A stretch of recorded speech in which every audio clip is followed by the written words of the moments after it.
Todas as religiões devem se assentar em dois pilares básicos. O primeiro é o conhecimento teórico. No caso do cristianismo, é conhecer as premissas e as lições deixadas pelo Cristo. É fundamental esse conhecimento. Porém, como o próprio Cristo disse, a fé sem obra é morta. Então precisamos de um outro pilar, que é o trabalho em si, a parte prática da religião. E na parte prática, não devemos incorrer no erro de acreditar que se refere apenas ao trabalho para a religião em si, mas sim o trabalho para a sociedade. Vejamos, o Cristo, quando aqui ele esteve, ele não participou de nenhuma religião. Todo o trabalho que ele fez foi para as pessoas em si, para a sociedade, notadamente para os menos favorecidos. Vejamos que a prática deixada pelo Cristo nos induz a esse trabalho. Cristo sempre esteve do lado daqueles menos favorecidos na sociedade. E nós não podemos esquecer dessa lição. É um erro imaginar que ficarmos presos às igrejas, seja lá qual for a sua religião, que esse trabalho, notadamente para a igreja em si, como sendo um fim em si mesmo, fosse propagar os ideais de Cristo. E não é verdade. Toda e qualquer religião é uma ferramenta para tornar cada indivíduo numa pessoa melhor. E se essa ferramenta não tiver esse condão de transformar a pessoa em alguém melhor, nenhum sentido faz. Portanto, qualquer que seja a religião, ela não pode ser um fim em si mesmo. Muitas pessoas conseguem um avanço espiritual muito grande a despeito de estar ou não vinculada a uma religião. E de outra banda, muitas pessoas altamente religiosas não conseguem melhorar a si próprias, não conseguem deixar uma marca positiva nesse mundo. Assim, precisamos sempre repensar nossa postura. E o que seria ideal para nós? O Espiritismo sempre nos recomenda o trabalho assistencial, o trabalho em favor dos menos favorecidos. É muito comum nas instituições espíritas atividades como a distribuição de sopa e outras coisas, enxovais para recém-nascidos, cestas básicas e assim por diante. Porque entende-se que a fé sem obra é nula. Precisamos sim acreditar em Deus, acreditar na criação, mas precisamos, sobretudo, dar o nosso contributo para a consecução de um mundo melhor. E nesse ponto, o Espiritismo recomenda que ao menos uma vez por semana nos dediquemos a um trabalho desse tipo. E oportunidade para isso nós temos muito. Seja na própria instituição, muitas casas espíritas, aliás, a maioria delas, para não dizer quase a totalidade, dedica-se a esse trabalho. Então você pode se inserir nesse trabalho nas casas espíritas. Mas o ideal é que não fiquemos aí, que a gente vá além. Porque, olha, pela quantidade de obreiros que nós temos nas casas espíritas, vai sobrar mão de obra, se cada um se dedicar a esse trabalho. Então vamos atrás de outras instituições que precisam de ajuda, casas de abrigo, orfanatos, asilos, casas de recuperação, seja lá qual for. O importante é a gente ter esse movimento no sentido de fazer o bem, no sentido de seguir os ideais deixados pelo Cristo. Podemos também praticar a caridade de uma forma individual, sem estarmos vinculados a essa ou aquela instituição. Essas instituições assistenciais, elas existem como facilitador para esse trabalho. Mas não quer dizer que sejam detentoras exclusivas desse trabalho, não. O bem deve ser feito por todas as pessoas, em todas as circunstâncias da vida. Aquela pessoa que se dedica a praticar o bem vai sempre encontrar uma oportunidade, todo dia, de fazer alguma coisa em favor das pessoas. Uma lei de atração. Quando você se dispõe a fazer, a coisa aparece. E não adianta a gente cruzar os braços e esperar a situação aparecer. Não, não é isso. A gente ir atrás, buscar. Eu digo que aparece, porque quando a gente... Esse é um desejo forte do nosso coração, ele acaba vindo. Mas às vezes nós não temos essa força mental a ponto de atrair essas oportunidades, então vamos atrás, vamos fazer. O Espiritismo recomenda, e aliás, não só o Espiritismo, a boa prática nos recomenda que não pratiquemos o bem no sentido de estar mostrando para a sociedade, como uma mostra, para a gente poder ser reconhecido na sociedade. Aliás, o reconhecimento é uma forma de pagamento pelo que nós fizemos. Então, que crédito nós levaremos nessa vida se a cada ação que nós fizermos, nós recebermos uma recompensa? Então, nossa conta está saldada. Nós temos que levar boas ações. Então, recomenda-se que não fazemos disso algo para autopromoção. Porém, toda vez que nós praticamos no âmbito de uma instituição, seja ela espírita ou não, nós precisamos ter uma preocupação. Toda vez que o recurso vem de doação, seja financeira ou em bens, objetos, alimentos, nós precisamos prestar conta da utilização dessas doações. Então aí nós temos uma situação um pouco diferente, que não é autopromoção, mas sim a prestação de contas. Recebemos o número X de cestas básicas.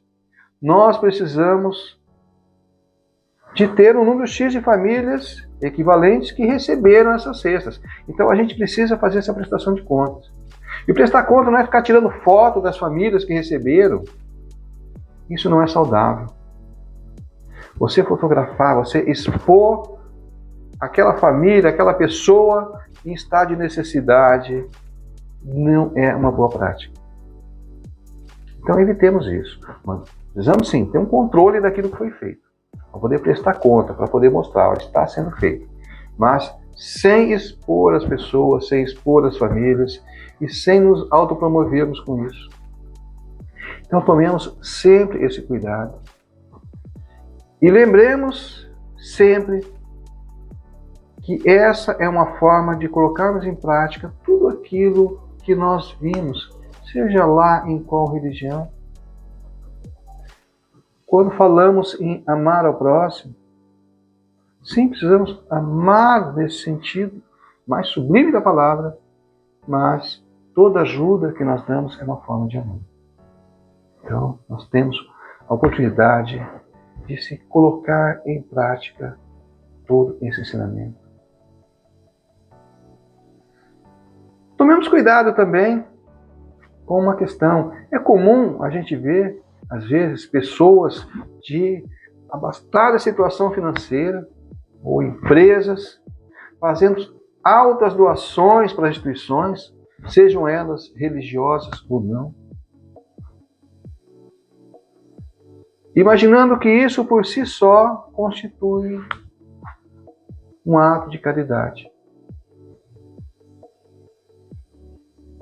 Lembremos da lição deixada por Cristo quando ele fala do óbolo da viúva. Lembra-se da importância daquela pequena doação, mas que seja algo de significado para quem doou. Então você doar aquilo que está escapando pelas mãos, aquilo que você não consegue mais segurar, não constitui a verdadeira caridade. Caridade tem que ser aquilo que faz falta para a gente. Eu tenho uma situação financeira altamente abastada. Ótimo, vá, ajuda quem puder, isso é importante. Mas precisamos dar o nosso trabalho, a nossa contribuição, no sentido de nós nos inserirmos no trabalho. Porque muitas vezes, pessoas ou instituições estão dando aquilo que está caindo pelos vãos dos dedos, como sendo migalhas de pão que caem sobre a mesa, como se fosse um ato de caridade, entregando para que outros façam ainda. Eu não quero nem ter o trabalho de me envolver com essas pessoas. Eu quero estar à distância. Eu dou dinheiro e você faz a caridade.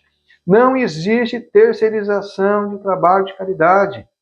O trabalho é individual. Cada um deve estar praticando. Então não adianta, eu estou dando lá uma contribuição financeira e está bom. Não é esse o sentido do trabalho de caridade. Então reflitamos bastante sobre isso. Outra questão que precisamos repensar. Tudo aquilo que temos parado em casa, seja aquela roupa que nós não usamos, aquele calçado que nós não usamos mais, objetos que estão aí parados, vamos transformar isso num ato de caridade. Vamos fazer circular. Energia parada cria todos esses objetos estagnados, cria uma energia que não é boa. A vida é movimento. Tanto que uma das leis básicas que nós vimos é a lei do progresso. Tudo precisa se movimentar. Lembremos que a água corrente não apodrece. Então, tudo aquilo que tem movimento é saudável. Então, vamos colocar em circulação tudo aquilo. As coisas que já para nós está ali só acumulando espaço, vamos circular, vamos doar, vamos fazer alguma atividade que esse objeto possa de alguma forma ajudar as pessoas. É comum nas instituições em geral fazermos brechós, fazermos essas atividades congêneres. Vamos fazer, vamos doar, vamos fazer a coisa circular. Até mesmo o dinheiro parado não é saudável.